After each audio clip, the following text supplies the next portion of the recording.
गणेशाय नमः। ओम श्री दुर्गाय नमः। अथ श्री दुर्गा सप्तशती प्रथमोध्याय। विनियोग। प्रथम चरित्र के ब्रह्मा ऋषि, महाकाली देवता, गायत्री छंद, नंदा शक्ति, रक्तदंतिका बीज, अग्नि तत्व और ऋग्वेद स्वरूप है। श्री महाकाली देवता के लिए प्रथम चरित्र के जप में विनियोग किया जाता है। ध्यान। भगवान विष्णु के सो जाने पर मधु और कैटभ के मारने के लिए कमल जन्मा ब्रह्मा जी ने जिनका सत्वन किया था और उन महाकाली देवी का मैं सेवन करता हूँ। वे अपने 10 हाथों में खड्ग, चक्र, गदा, बाण, धनुष, परिघ, शूल, भुसुंडी, मस्तक और शंख धारण करती है। उनके 3 नेत्र है। वे समस्त अंगों में दिव्य आभूषणों से विभूषित है। उनके शरीर की कांति नीलमणि के समान है तथा वे 10 मुख और 10 पैरों से युक्त है। ओम चंडी देवी को नमस्कार है।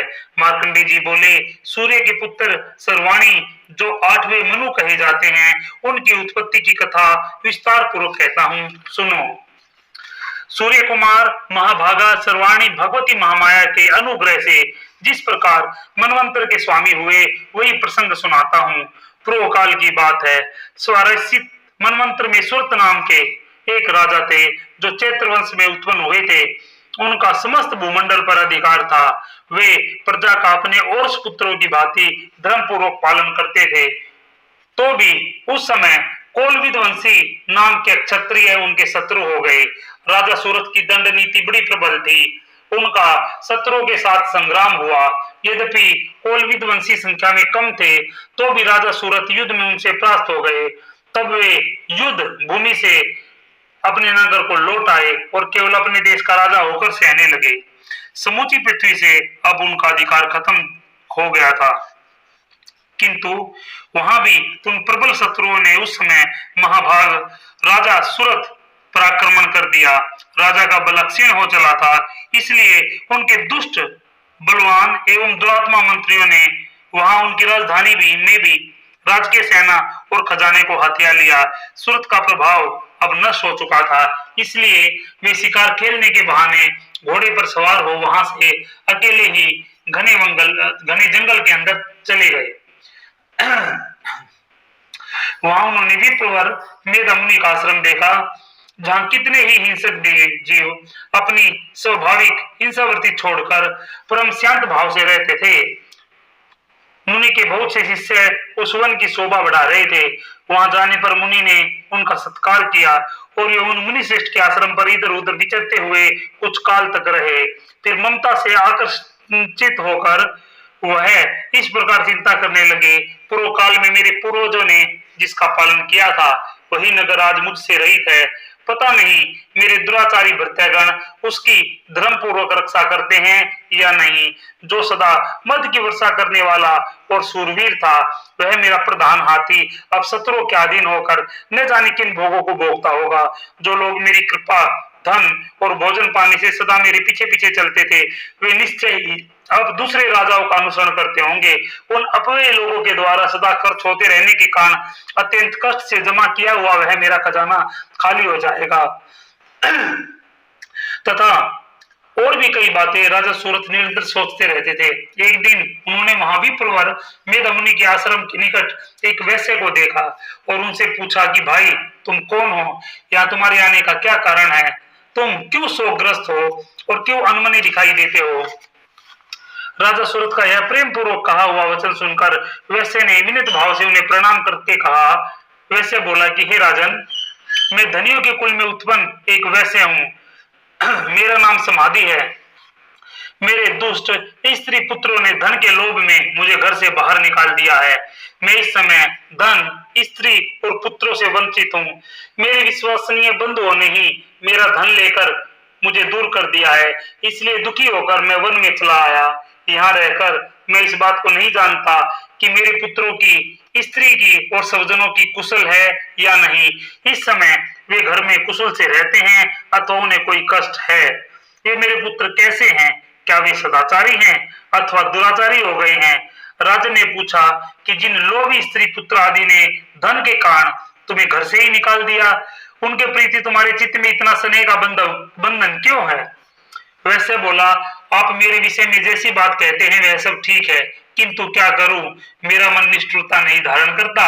जिन्होंने धन के लोभ में पड़कर पिता के प्रति स्नेह, पति के प्रति प्रेम तथा आत्मीजन के प्रति अनुराग को तिलांजलि दे मुझे घर से ही निकाल दिया, उन्हीं के प्रति मेरे हृदय में इतना स्नेह है। हे महामते, गुणहीन बंधुओं के प्रति जो भी मेरा चित्त इस प्रकार प्रेम मगन हो रहा है वह क्या है? इस बात को मैं जानकर भी नहीं जान पाता। उनके लिए मैं लंबी सांसें ले रहा हूं और मेरा हृदय अत्यंत दुखित हो रहा है। उन लोगों में प्रेम का सर्वथा भाव है, जो भी उनके प्रति मेरा मन निष्ठुर नहीं हो पाता। इसके लिए मैं क्या करूं? मार्कंडेय जी कहते हैं कि ब्राह्मण तदनंतर राजाओं में श्रेष्ठ सूरत और वह समाधि नाम को वैसे दोनों साथ साथ मेधा मुनि की सेवा में उपस्थित हुए और उनके साथ यथा योग्य न्यायपूर्ण विनय पूर्वक बर्ताव करके बैठे। तत्पश्चात वैसे और राजा ने कुछ वार्तालाप आरंभ किया। राजा ने कहा, भगवान, मैं आपसे एक बात पूछना चाहता हूँ, उसे बताइए। मेरा चित्त अपने अधीन न होने के कारण वह बात मेरे मन को बहुत दुख देती है। जो राज्य मेरे हाथ से चला गया है उसमें और उसके संपूर्ण अंगों में मेरी ममता बनी हुई है। मुनि श्रेष्ठ यह जानते हुए भी कि वह अब मेरा नहीं है, मैं अज्ञानी की भांति मुझे उसके लिए दुख होता है। यह क्या है? इधर यह वैसे भी घर से अपमानित होकर आया है, इसके पुत्र, स्त्री और भृत्यों ने इसे छोड़ दिया है, स्वजनों ने भी इसका परित्याग कर दिया है, तो भी उनके प्रति अत्यंत हार्दिक स्नेह रखता है।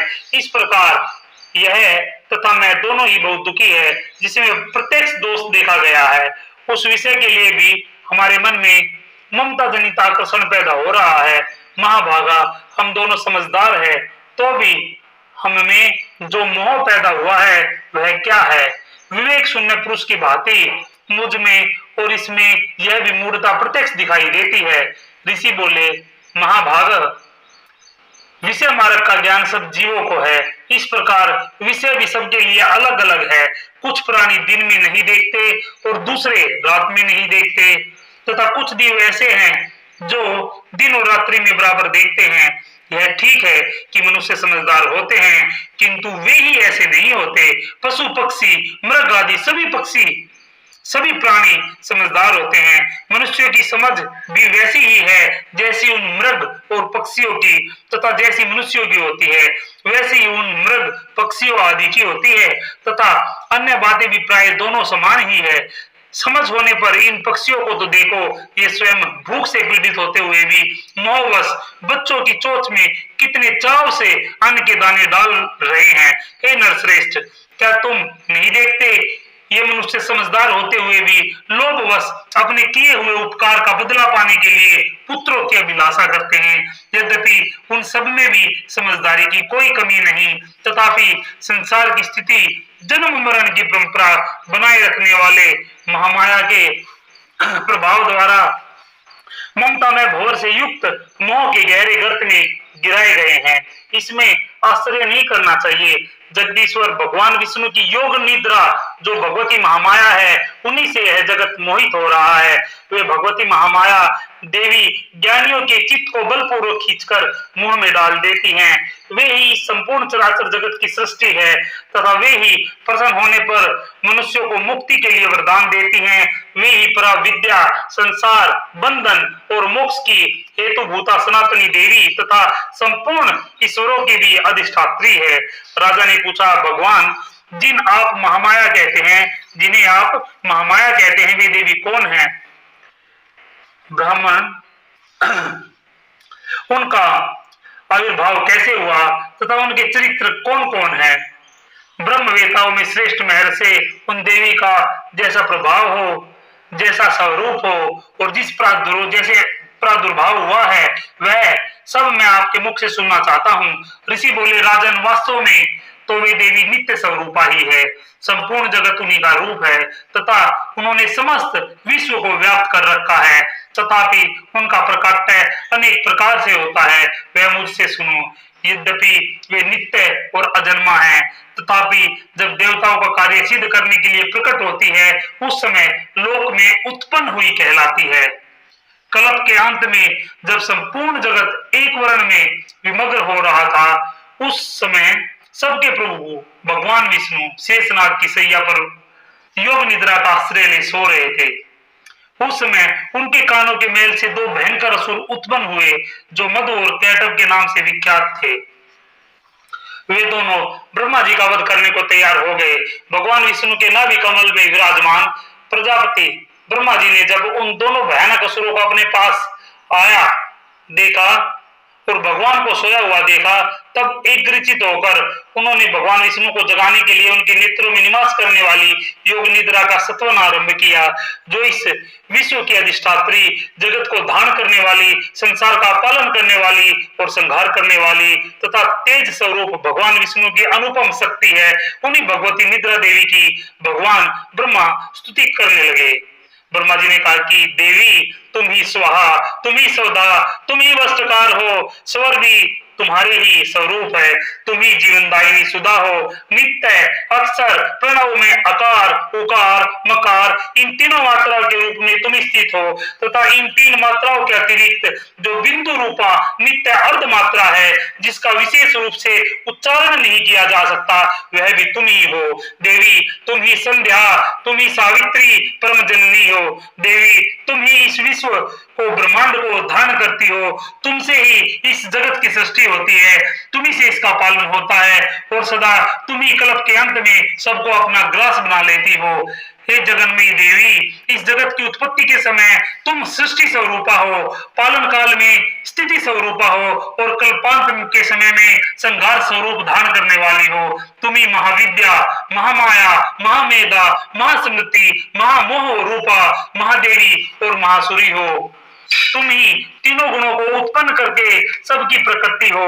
भयंकर काल रात्रि, महारात्रि, मोहरात्रि भी तुम ही हो। तुम ही श्री, तुम ही सूरी, तुम ही बोध स्वरूपा बुद्धि हो। लज्जा, पुष्टि, तुष्टि, शांति और क्षमा भी तुम ही हो।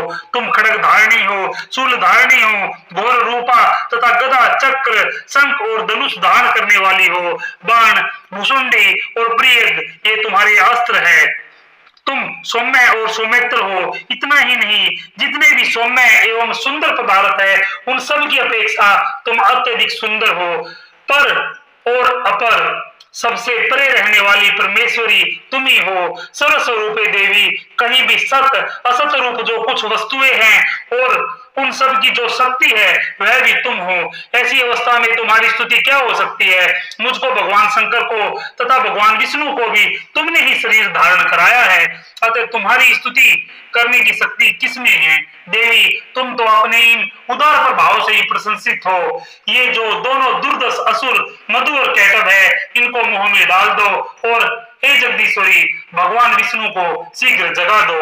साथ ही इनके भीतर इन दोनों महान असुरों को मार डालने की बुद्धि उत्पन्न कर दो। ऋषि कहते हैं, राजन, जब ब्रह्मा जी ने वहां मधु और कैटभ को मारने के उद्देश्य से भगवान विष्णु को जगाने के लिए तमोगुण की अधिष्ठात्री देवी योग निद्रा की इस प्रकार स्तुति की, तब वे भगवान के नेत्र, मुख, नासिका, वायु, हृदय और वक्षस्थल से निकलकर अव्यक्ता जन्मा ब्रह्मा जी की दृष्टि के सामने समक्ष खड़ी हो गई। योग निद्रा से मुक्त होने पर जगत के स्वामी भगवान जनार्दन उस एक वर्ण के जल में शेषनाग की सैया से जाग उठे। फिर उन्होंने उन दोनों असुरों को देखा। वे दुरात्मा मधु और कैटभ अत्यंत बलवान तथा पराक्रमी थे और क्रोध से लाल आके किए ब्रह्मा जी को खा जाने के लिए उद्योग कर रहे थे। तब भगवान श्री हरि ने उठकर उन दोनों के साथ 5000 वर्षों तक केवल बाह्य युद्ध किया। वे दोनों भी अत्यंत बल के कारण उन्मत्त हो रहे थे। इधर महामाया ने भी उन्हें मोह में डाल रखा था, इसलिए वे भगवान विष्णु से कहने लगे कि हम तुम्हारी वीरता से संतुष्ट है, तुम हम लोगों से कोई वरदान मांग लो। श्री भगवान बोले, यदि तुम मुझ पर प्रसन्न हो तो अब मेरे हाथों से मारे जाओ। बस इतना सा ही मैंने वर मांगा है, यहाँ दूसरे किसी वर से क्या लेना है।